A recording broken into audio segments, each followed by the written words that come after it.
Hi guys, this is a quick message from your MEC. I'm here with Ted. Hello. We just finished BOD meeting here in Orlando, where we got inspired, moved, and we were forced to face reality. So we will try to make it very short, concise video, sweet and to the point. We had the opportunity to discuss negotiating process, a pay scale, guarantee with other airlines. Since this was BOD meeting, representatives from 20 different airlines showed up. So we had a quite good perspective on how people are being paid for the service rendered. And time again, everybody was telling us, you guys are so lucky. You guys are so lucky with this TA. And I will tell you in few points why we are so lucky. We find out that average negotiations takes between 2 and 5 years. That means that the airlines who are right now at the table starting their negotiations, they will be still negotiating in 2.5 years when we will be ready to negotiate our third contract. The other thing that they told us we are lucky is that we signed a TA for 2.5 years, where average contract in US is 5 to 7 years. So that means we will be on our fourth contract negotiations when they will be on the next one. The other thing, we were asked quite often during the week when we started Zoom was, why did you only give us 3.5% increase? Well, actually, you are looking at the increase kind of a zoomed way. You have to zoom out a little bit and look what is the worth of the contract for the 2.5 years. So increase in salary is 11%. Increase on per diem is 20%.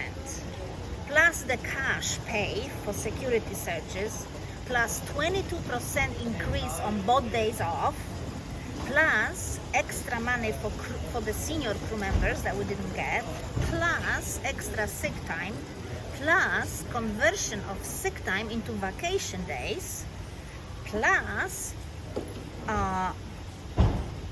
bidding, rostering and line building process that if we sign this TA, we can go next month to Riga and start working on it. So the people who wants to fly over 60 hours will be able to pick up the trips, and people who wants to go part-time can drop the trips. That's what it is with this TA. We also got question about job security. So in this TA, it says very clearly that as long as Norse operates any flights to United States and from United States, there must be US crew. So JFK base is safe, and that's what Bjorn said on his meeting 2 days ago, that base is safe. The other one question was about the 50% crew members flying on the flights. That refers specifically to the situation where crew has to be furloughed. If Norse at one point decides that we have too many crews, they will have to furlough crew in Europe because there is more crew members there before they can touch US. So when it comes to furlough, they have to furlough people in Europe, not in US. They don't have to hire more people, but they cannot furlough people in US until we have 50-50 between Europe and US. Another question was, what could happen if crew members vote no for this TA? Well, we will go back to the negotiating table. It's no secret that Norse is not a profitable company. The money they gave us was 9%. We managed to get quite more than that. So what could happen? We will be sitting at the table, negotiate, I don't know how long. And during that time, we will not get any increases, nothing. We will not be able to do a bidding, swapping, nothing. We will be just sitting in the limbo waiting what we can do.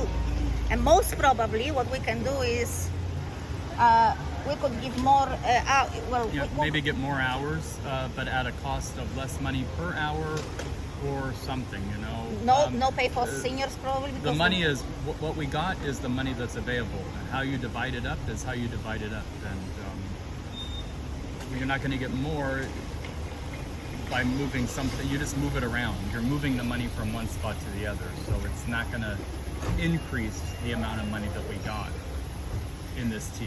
On top of that, also, we find out who could we compare ourselves with the best way. The best airline to compare ourselves with was Alaska, because they pay quite good and they do the flight international, the large wide body aircraft just like us.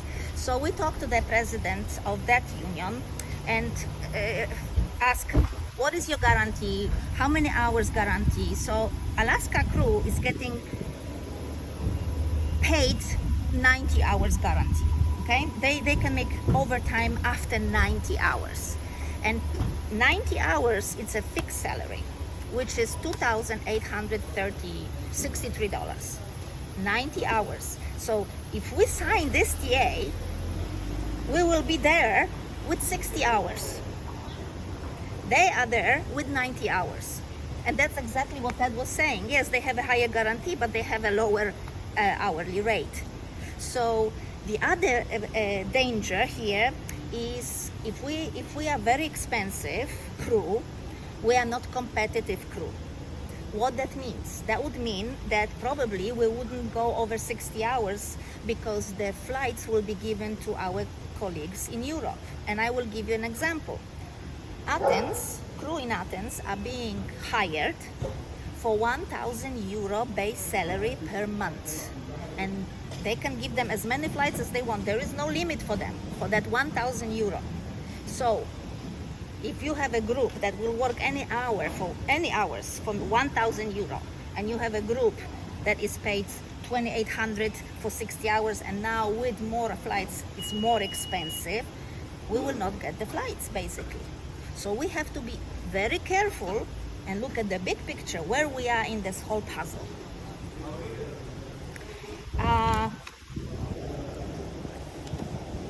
I think that what we have going right now, it's really good in present situation, in the recession that we are facing. And I think we should just turn this TA into money, vote yes, let us go to Riga, let us do the bidding system, let us have some more control of our schedule, let us get those increases, better per diem, and in 2 years we're gonna start next contract. And I hope that in 2 years, when Norse is profitable, we can then demand more hours, and that would be the best way to go. So let's turn this TA into money, people. Vote yes. Vote yes. Thank you so much. All right. Bye. Bye. Hello, everyone. Welcome to our discussion about our Norse AFA Tentative Agreement 2025. This video includes everything you need to know about our TA, so let's get started. The first question that people had was, how was the negotiations committee chosen? So this involves a lot of backstory into AFA-CWA, but the short answer is that due to the size of our council, because we are a single counciled airline with very few flight attendants, we are only required to have our MEC negotiate for us. Our MEC includes our president, vice president, and our secretary treasurer. They are the ones who do these negotiations. But unfortunately, our secretary treasurer Ish resigned from Norse, and so we need an additional person to fill this slot. So due to the length of our negotiations with Norwegian, which spanned years, for those of you who came from Norwegian, we also decided to include an alternate member, a fourth person on the negotiations committee, who'll be able to step in if any of our current members would be unable to continue the negotiations process or ill, or if it's stretched out for a long period of time. So we put out a call for applications for the negotiations committee on September 2nd, 2024. The applications closed on September 6th, 2024. The MEC vetted the 4 applicants and then made their decision. At the time, our MEC president, Katrina, was out on medical leave, so our vice president, Ted, was the one who put out the call for applications, who closed the applications, and who vetted the applications at this time. So once Kat came back from medical leave, the negotiations committee was officially announced to the crew on October 12th, 2024. So now we are talking about the full tentative agreement timeline. So we sent out a survey for negotiations to the crew on November 17th. On November 22nd, that was when our current CBA became available to be amended, because in the US, contracts do not expire. They are just able to be renegotiated, and our current contract is valid until we sign a new one. So between January and February, we finalized the dates for negotiations with the company. We were assigned a negotiator. In March 2025, we met with the negotiator in Florida to work on our proposals and type up what we were hoping. We also, prior to this, had submitted proposals. We also, prior to this, had submitted our opening document to the company, and they had sent one back. We had confirmed who would be at the meetings at that particular point in time. So March 17th to 21st, your negotiations committee and our negotiator went to London to negotiate the TA and also get some letters of agreement signed. So once all of that was finalized on March 25th, we finalized everything and announced to the flight attendants that we had reached a tentative agreement. On April 9th, ballots would begin being mailed out. Voting opens on April 14th, 2025, and closes on May 14th, 2025. Voting closes on 12 noon Eastern time on the 14th of May, and that is also the date that the ballots are counted. So you're probably wondering, what happened in our TA? Well, we do have some major improvements that we can discuss, and I'm going to go through some highlights here with you.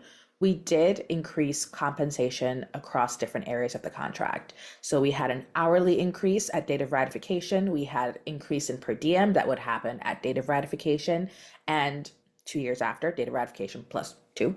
And so date of ratification, for those of you who may not be aware, is the date in which the ballots are counted and the contract has passed with the percentage approval that's required.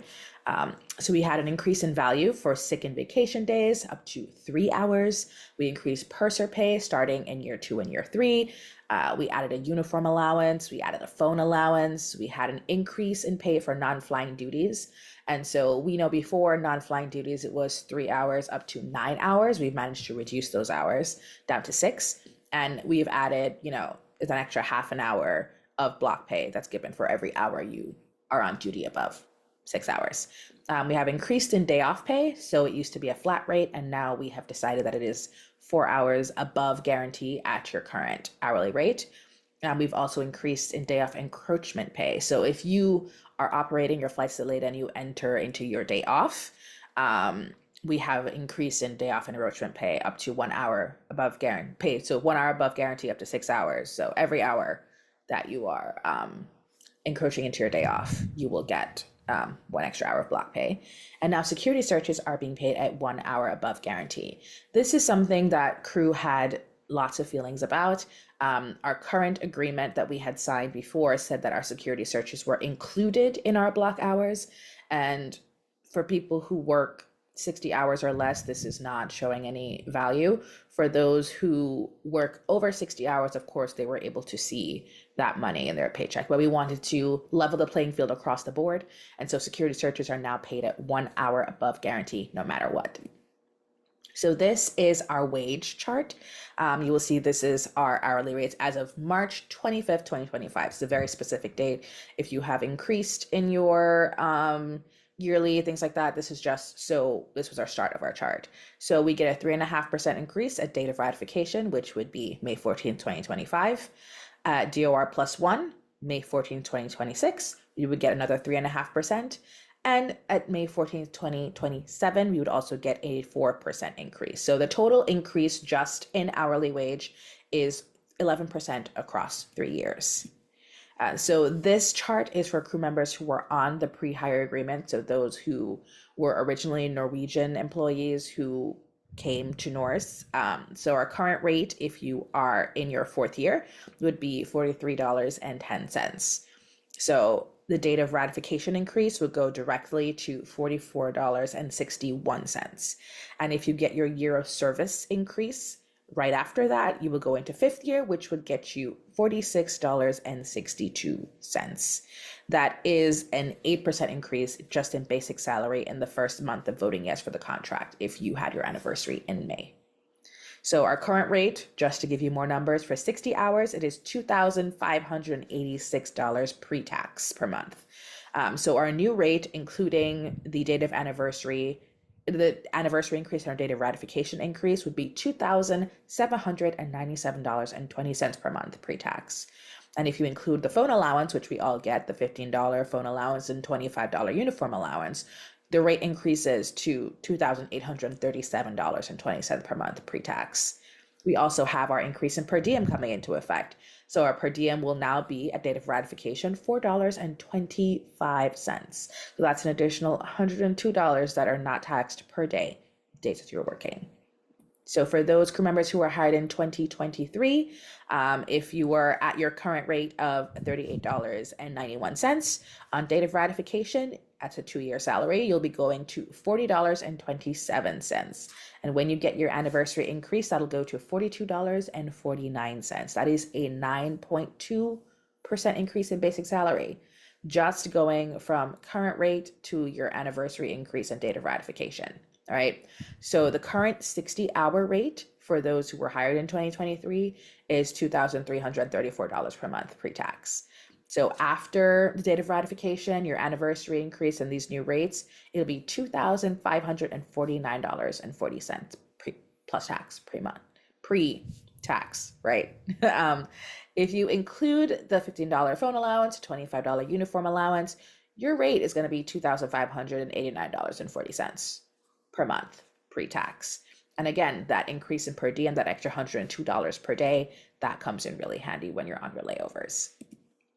We also negotiated increases in purser pay. So pursers originally were paid only for the hours that they worked. So if you worked 30 hours a month, you were only getting 30 hours of purser pay. We have now negotiated with the company that pursers will be paid 60 hours. They'll be paid their guarantee for purser pay as part of their basic salary. And our current rate as $5 an hour for purser pay still stands. That's an extra $300 a month now with what we've negotiated. At date of ratification plus one, that rate goes up to $5.50 per hour. That's $330 per month. And at date of ratification plus two, that rate goes up to $6, which is $360 per month. We also have per diem increases. So per diem will be increased from our current rate of $3.75 to $4.25 at date of ratification. And this goes up again at DOR plus two, which is in 2027, and it will increase to $4.50. So our current rate, as you know, is $90 per day. 2025 and 2026, that rate will be $102 per day. And in 2027, we'll be making $108 per day for per diem. I'm just going to give you a brief synopsis of some of the major improvements we have in our tentative agreement. One of those is an increase of your sick days from 7 days to 10 days. You can convert 50% of your unused sick days into vacation days. Something I also think is really nice is now we would have the ability to donate our unused sick days to fellow crew members in need. A doctor's note would be required for 4 or more sick days. We have added a charter article into the new agreement, and that would reflect the current business model that we have with all of the charter flying that we're doing. The 401k match would increase from 3% to 4%. Now we would have a luggage allowance of $150 every 2 years. So instead of going to get your new luggage from the company and trying to figure that out, it would be much easier. We have added base closure language, and one of the major aspects of that is if you are involuntarily transferred to another base because of a closure, your reimbursement would go from $3,000 to $5,000, and I will get into that a little later. We've clarified what tidying is required of crew members on the aircraft. And we've also clarified crew rest requirements. We've set a standard check-in location and a standard check-in time for crew at every airport. We've also signed a multitude of LOAs, letters of agreement, regarding Indigo charters, security searches, the Miami base closure, roster bidding, our call and honest policy, and we've settled the Athens hotel grievance. So, first off, commuter benefits for transit. Now, we have commuters at Norris. This is something that company has tried to deny before, but we now have the definition for commuters in our TA, which is very important. And so we have our WEX benefits, which is something for transportation to and from work for people commuting. So you can contribute up to a minimum of $10 per month, up to $325 per month pre-tax, to be taken from your paycheck, and it's for use on public transportation. So subway, metro, ferry, buses, things like that. It can work for Uber Pool, it can work for Lyft, shared, and things like that. So the enrollment period is April 1st to 14th, 2025. So it's our last day on April 14th to enroll for this. If you have not enrolled, I recommend enrolling. And so for those who do not take the parking at the airport, Norse will match your contribution up to $25 per pay period, which is $50 per month. And information about the WEX benefits is available on ADP on the website in our 2025-2026 benefits guide. So a letter of agreement that we have, a new policy, our call in honest policy, basically a commuter policy. Not only does this benefit crew members in Miami who have been displaced from the base closure, but it also benefits any commuters to JFK. It's a trial basis agreement until December 31st, and we can revisit it then with the company. So basically, you have to attempt to get to JFK for your trip 2 times on 2 flights via air, whether it be a standby on ID90, My ID Travel, or a confirmed seat. And if you are not able to make it for your trip after 2 attempts with proof, a screenshot of your boarding pass or a photo of the paper copy of your boarding pass, you will not be disciplined. You have 2 options once you miss your trip. You can go home and you'll be deducted for that trip. It'll be an unpaid leave of absence. Or you can continue on to JFK and you can see if you can get another trip or be put on standby to recoup some of those hours. And that would be at the discretion of scheduling an OCC. Our interim roster bidding system agreement. This is a letter of agreement that we signed that put into writing that we will be traveling to Riga. Our negotiations committee will be traveling to Riga in May with a member of our scheduling committee to negotiate our scheduling policy and meet with management to see the system and what's possible and what's able for us to be implemented in a roster bidding system. So we do have assurances from the company that our swapping system is currently being automated. We're not sure how long that will take. That is something that we will check on while we were also in Riga. But we are hoping to have a proper bidding system in place. And so we have to see what the system is capable of, see what can be done, and see how we can implement the system properly for crew. And once implemented, the system will be on a trial basis for 6 roster periods. So we are hoping to get as much of it done as possible in May. If not, we will continue, but we will let you know when this system and the bidding will be in place. And just so you know, it will run for 6 roster periods. So we do have a schedule of negotiations communications. We have twice weekly newsletters going out. One newsletter discusses improvements and changes in the TA, and the other one answers crew questions. And we will also be recording a presentation that will be posted on YouTube for the crew to watch on their leisure, at their leisure. And you can subscribe here. You're watching that video right now. Okay, so on to answering any questions that we have received that have been submitted through our survey. Will this agreement be applied retroactively? No, it will not. It will be applied from the DOR, which stands for Date of Ratification. What does moving expenses cover? This covers your moving expenses from Miami or from Florida to New York. This would be shipping company to ship your belongings.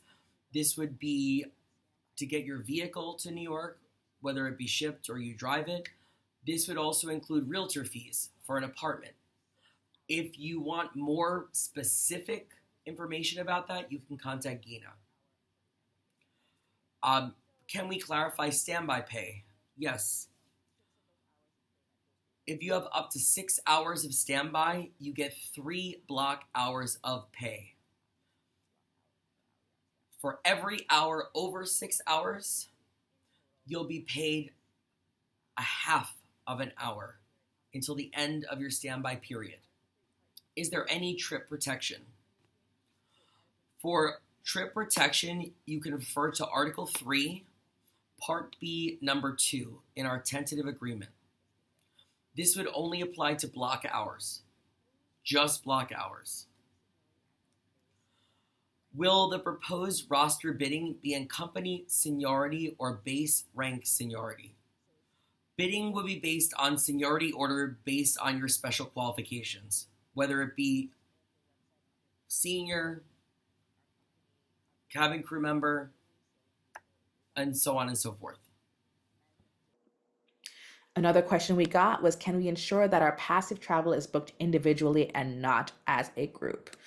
This is an issue that we've noticed with some crews and traveling, especially on other airlines that require everyone to be present to check in and have their passport information in. And this is something we'll be addressing in our scheduling policy when we meet in May in Riga. So for the call it honest policy for proof of travel when commuting, will a screenshot of my ticket be all right? It will have to be a picture of your boarding pass. You can get a printed standby boarding pass from the agent at the desk or from the kiosk before you go through security. I know that Spirit Airlines no longer allows you to go to the machines if memory serves correctly. So you'd have to go to an agent before going through security or asking the agent at the gate to print one out for you. And physical proof is important to verify that attempts were made, as digital records are not always accurate. So for example, if you check in online on the app, sometimes the app does not show the actual timing, doesn't show the details on the digital boarding pass that it would on the physical one. So that's the reason why you need a printed boarding pass or proof thereof. So another question we got, why couldn't we get over 60 hours? Why couldn't we get over 60 block hours guaranteed? And the answer is because the company did not want to budge on that. We passed several proposals across the table that included an increase in block hours and guarantees, and the company said no. They flat out said no. That was not something they were willing to engage in. It appears that 60 block hours is something that they have set all the other salaries to for all of the bases across the Norse network. And so that's something they were not willing to budge on, not even to go up one extra block hour. It's not even 61 hours was acceptable. So don't think that negotiations committee did not try to increase block hours, something they flat out said no to. And so since they were unwilling to budge on this, we did focus on other areas of the contract where there could be an increase in wages for crew with immediate effect and improvements in those areas. Another question we got was, why did we only get a 3.5% increase? And the answer to that is, it is not just a 3.5% increase. There was a 3.5% increase just in the value of a block hour, but our total increase across those years is 11%. The increase is that 11% across for block hours alone. But we did get other increases, such as in per diem. We did get the value of sick days and vacation days increased. We did get our phone allowance. We did get our uniform allowance. There are other areas of the contract where we got money, which does increase the value, so to speak, of our wages. So it's not just a 3.5% increase. If we're just talking about the value of block hours, we did get an 11% increase across the 3 years. Another question we've received, what do we have in our contract that ensures job protection? After the closing of the Miami base and the company starting a new crew base in Athens, I'm worried about job security. This question would be referred to Article 1, Part B, Number 2 and 3 in our agreement that discusses job protection for U.S. crew members, and I will read a short snippet of that right now. As long as the company maintains revenue flights to and from the United States, the company shall continue to utilize U.S.-based CCMs. If the company does not maintain a minimum staffing of 50% of the flights to and from the United States with US-based CCMs, the company shall not furlough CCMs covered by this agreement. Any other questions you have about that, contact us, or again, you can refer to Article 1, Part B, number 2 and 3 of our contract. So what happens if the majority of crew vote no? We would have to go back to the negotiating table with the company. Very time consuming, very costly for everyone. Things that we have agreed upon, things that we all love, they very well are likely to be taken away. We may have to make some concessions. The negotiations could stretch on for months or years, like other airlines have been. You've seen. We recommend a yes vote. We feel very strongly about this contract, and we think this is going to be really great for all of us. So, another question that comes up, where can I review the TA and submit any questions? We do have the TA available on our website. That is norseafa.org/2025TA. And there is a Google form that we have created. You can find the link for that also on that webpage, and you can submit all questions. We will answer all the questions that we have in email going forward. Just submit all your questions on the form, and the emails will be sent out to the entire crew. Another thing to note, that once you cast your vote, you cannot change it. You cannot change it. It is a one-off voting. That's it. You vote yes or you vote no, and there is no room for changing your answer once you've decided. So we hope you get all your questions answered before you take your ballot and vote. Another thing to know, you must be a member in good standing to vote on the TA. So if you are unsure of your standing, you can go to the AFA Membership Services page. They sent an email to us at I think it was the 8th or 9th of April, the link to the AFA Membership Hub Services tab that was sent to our personal emails can go there. And you will only receive a ballot if you are determined that you are eligible to vote. So there is that. So if you know that you're eligible to vote because you're up to date on your dues, things like that, and you signed a membership application, but you did not receive a ballot, it could be that your address is incorrect on file. So you'd have to check with AFA Membership Services to verify that.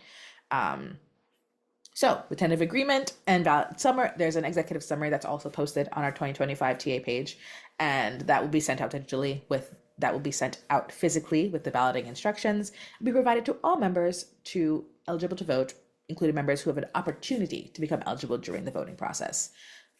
So you recommend you cast a yes vote. Again, we recommend that you cast a yes vote. Once again, once you cast your vote, you cannot change it. So get all your questions answered in advance. If you believe you're eligible to vote and did not receive a ballot, you'd have to contact AFA Membership Services. The information for them can be found on our website, norseafa.org. And thank you for your attention. Have a great day, y'all.